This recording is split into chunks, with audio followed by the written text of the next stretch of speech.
had been in traffic for hours. I was beginning to get worried, not because of the traffic, but because I had to pee and I've been holding back the feeling for hours.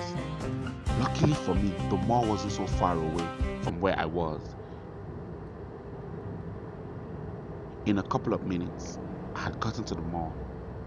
I ran like a madman to the restroom. Ah, I never felt this much relief in my life, so I wasn't in a hurry to leave. I heard the sound of a man crying. No, Jennifer, please. Jennifer, please, no, The sound was coming from no, the oh other side. God. Why is this happening to me? Why? Jennifer, please. I beg you in the name of God. I beg you in the name of anything you hold dear. Please, don't take a mirror from me. Please. I had no idea what was going on with him, and I don't want you guys to think I'm some nosy person or anything. But there's a hidden code of conduct for men that says a man crying in public should be reached out to and assisted by other men. So I had to follow this code. Plus, I am a therapist and I could hear the pain in the man's voice. I feared he was going to do something irrational, so I waited for him to come out of the restroom. Minutes later, he came out. His eyes were red, tears rolled down his face. He composed himself as much as he could. He had now come to a place where people would see that he is in a weak state. I quickly walked up to him. I don't know what happened, but I want you to know that everything will be okay. I know you don't know me, but if you need someone to talk to, I'm here. All of a sudden, he burst into tears again. Why?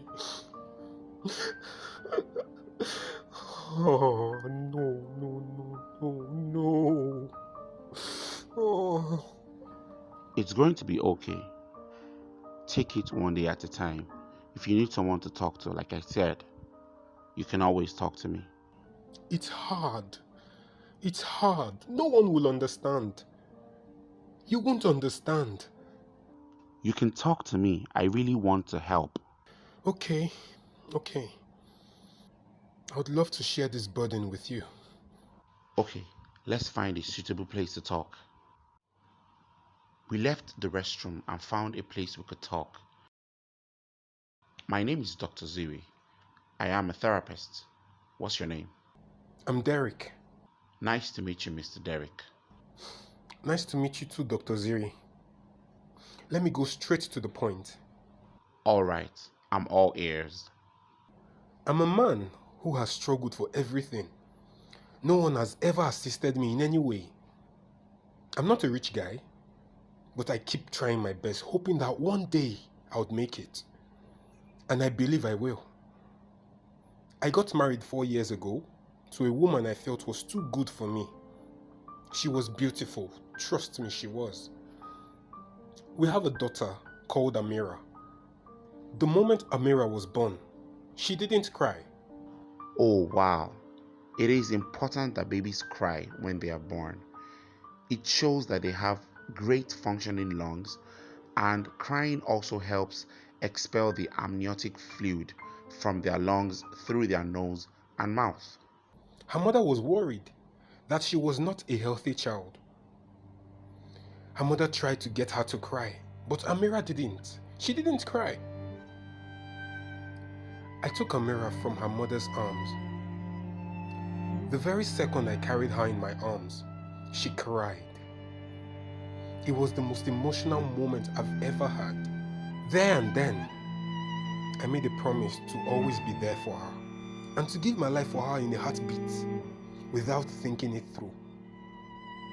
Since that day, I have stood by my promise to her. Amira knows that Daddy would do anything for her. That's the most beautiful thing I've ever heard. Yes, Dr. Ziri. The moment was beautiful. Fast forward to recently, things have changed in my home. My wife complains a lot about any and everything I do. She's become so cold towards me. I thought I was losing my mind because the change in her was too sudden. More like something triggered it. One day, she came back from work and told me she wants to end the marriage. I tried to find out why, but she couldn't give any concrete reason. She screamed and shouted and threw stuff at me, but I did nothing in return but asked why the sudden change. Amira was there. I didn't want to expose my little princess to violence, so I took her to her room.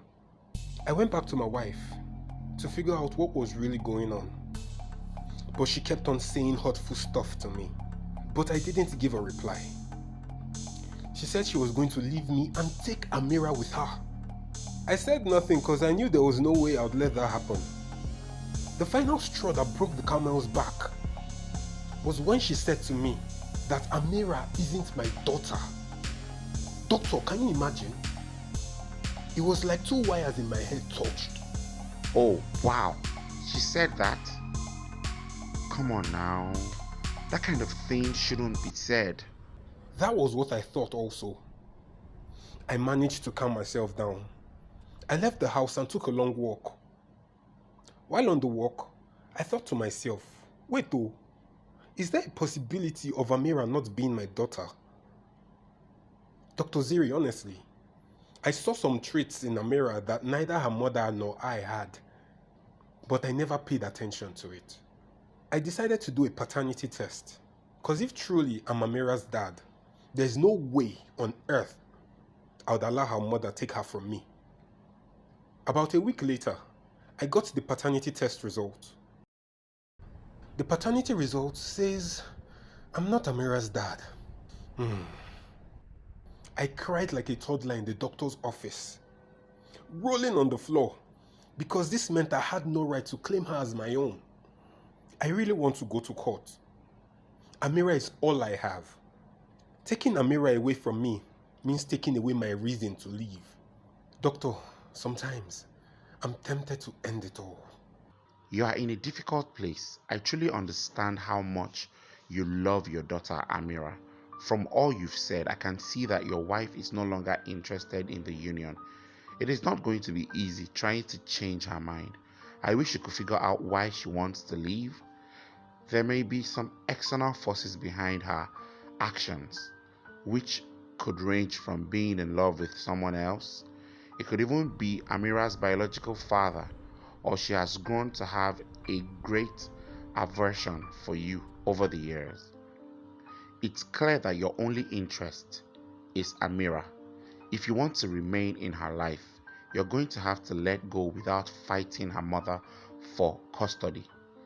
Be cool with her mother so it will always be easy for you to have access to her.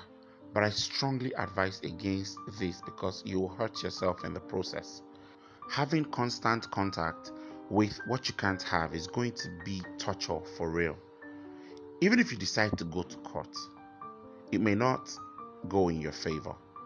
You're not her biological father. Besides, mothers are more likely to be given custody of children who are below the age of 5. The law considers Amira's mother to be her primary caregiver. Fighting is almost futile and is of no good to you or to Amira. Try to maintain that golden image Amira has of you. Love her, let nothing change for you. Mr. Derek, you have to move on, meet someone else, start another family of your own. I know it's not easy, but it's the only way to maintain emotional stability, because the trauma you have experienced is going to scar you for life. Love Amira, be there for her, but do it from afar and let time heal you. Dr. Ziri, these things you've said are true, but they are very hard to do. But I'm willing to do them. I won't tarnish the image Amira has of me. When she's older, I will explain everything to her then. It is really hard to be Mr. Derek right now. He is in a difficult place. If you were in his shoes, how would you handle it? Let me know in the comment section. Thank you.